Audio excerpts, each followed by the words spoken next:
किसी भी खुशी के मौके पर हमारे यहाँ गिफ्ट देने की परंपरा है। जब भी हम कोई मौका होता है खुशी का, उपहार जरूर देते हैं। तो दोस्तों, आज अपने इस वीडियो में मैं आपको बताने जा रही हूँ कि वास्तु विज्ञान के मुताबिक हमें किन उपहारों को देना चाहिए और किन उपहारों को वास्तु के मुताबिक देने के लिए ठीक नहीं माना गया है, उसका फल अशुभ माना गया है। तो सबसे पहले मैं आपको बता दूं, हमें किन उपहारों को, किन गिफ्ट्स को नहीं देना चाहिए। नहीं देने वाले गिफ्ट्स की सूची में सबसे पहले आता है भगवान की मूर्तियां। हमें कभी भी भगवान की मूर्तियां पेंटिंग गिफ्ट में नहीं देनी चाहिए। ऐसा इसीलिए नहीं करना चाहिए क्योंकि ऐसा माना जाता है कि हम जिसे गिफ्ट दे रहे हैं, यदि वो व्यक्ति उसकी सही तरीके से रख रखाव नहीं करता है, सही तरीके से भगवान की जो मूर्तियों का आदर होना चाहिए वो नहीं होता है, तो इसका नकारात्मक प्रभाव उन पर भी होता है और साथ ही आप पर भी पड़ता है। तो हमें कभी भी भगवान की मूर्तियों को गिफ्ट में नहीं देना चाहिए।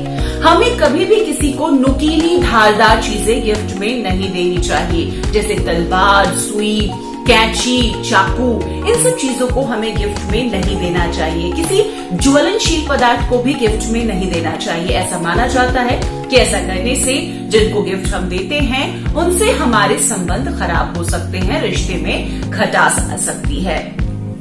हमें कभी भी गिफ्ट में रूमाल नहीं देना चाहिए और पेन नहीं देना चाहिए। ये प्रभाव नकारात्मक डालते हैं और ये परंपरा बहुत पुरानी है। जब हम ये सुनते आए हो कि कभी भी किसी भी शुभ कार्य में अगर कोई किसी को हम गिफ्ट देते हैं, उसमें भूलकर भी रूमाल ना दें। तो रूमाल और पेन को भी वास्तु के मुताबिक गिफ्ट नहीं देना चाहिए।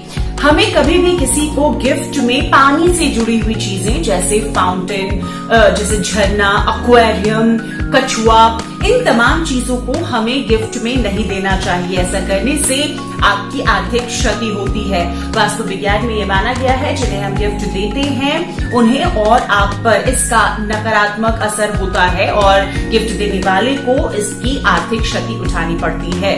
हमें एक और चीज गिफ्ट नहीं देनी चाहिए, बहुत खास ख्याल रखना चाहिए। आमतौर पर हम ऐसा करते हैं कि जो हमारे कुलीग्स हैं, जो हमारे व्यवसाय से जुड़े हैं, नौकरी पेशे से जुड़े लोग हैं, उनके काम की वस्तुएं, उनके व्यवसाय, नौकरी पेशे से जुड़ी हुई चीजें हम गिफ्ट में दे देते हैं। लेकिन हमें ऐसा नहीं करना चाहिए। ऐसा करने से ये माना गया है कि आपको इसका आर्थिक नुकसान उठाना पड़ेगा, आपको आपके कार्य क्षेत्र में असफलता हासिल होगी। तो हमें कभी भी कार्य क्षेत्र से जुड़ी हुई चीजें गिफ्ट में नहीं देनी चाहिए। दोस्तों, आपको मैंने बताया कि गिफ्ट में हमें क्या कुछ नहीं देना चाहिए और अब मैं आपको बताती हूँ कि हमें वास्तु विज्ञान के मुताबिक क्या कुछ गिफ्ट में देना चाहिए। गिफ्ट में देने के लिए बहुत शुभ होता है चांदी से बनी चीजें, चांदी से बनी हुई मूर्तियां या कुछ भी हम आर्टिफैक्ट्स, कुछ भी ज्वेलरी, अगर हम फीमेल हैं तो गिफ्ट में दे सकते हैं। इसे शुभ माना गया है। जिनको आप गिफ्ट देते हैं उनके लिए भी ये शुभता देती है और आपके लिए भी ये अच्छा फल लेकर आती है।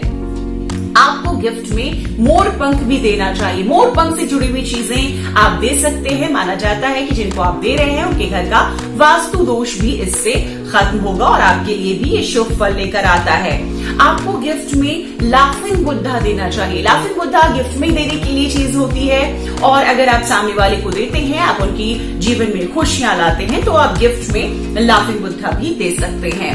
गिफ्ट में देने के लिए मिट्टी से बनी हुई चीजों को भी बहुत शुभ माना गया है।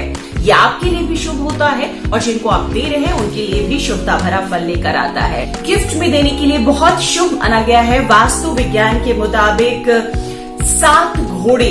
7 घोड़ों की कोई पेंटिंग हो या फिर किसी और तरह से आर्टिफैक्ट में बना हुआ हो तो आप इसे गिफ्ट में दे सकते हैं। 7 घोड़ों को भगवान सूर्य का प्रतीक माना गया है और आप इसे अगर गिफ्ट करते हैं तो उनके लिए ये बहुत ज्यादा खुशहाली, सुख, समृद्धि लेकर आता है। तो दोस्तों, आज मैंने ये जो वीडियो बनाई है खास उन लोगों के लिए है जो गिफ्ट में अपने अपने चाहने वालों को कुछ न कुछ देते रहते हैं, लेकिन जाने अनजाने में कुछ ऐसी गलतियां कर जाते हैं जिसका नुकसान उन्हें भी और जिन्हें उन्होंने अपने चाहने वालों को, अपनी पहचान, रिश्तेदारों को, दोस्तों को गिफ्ट दिया है, उन्हें भी उठाना पड़ता है।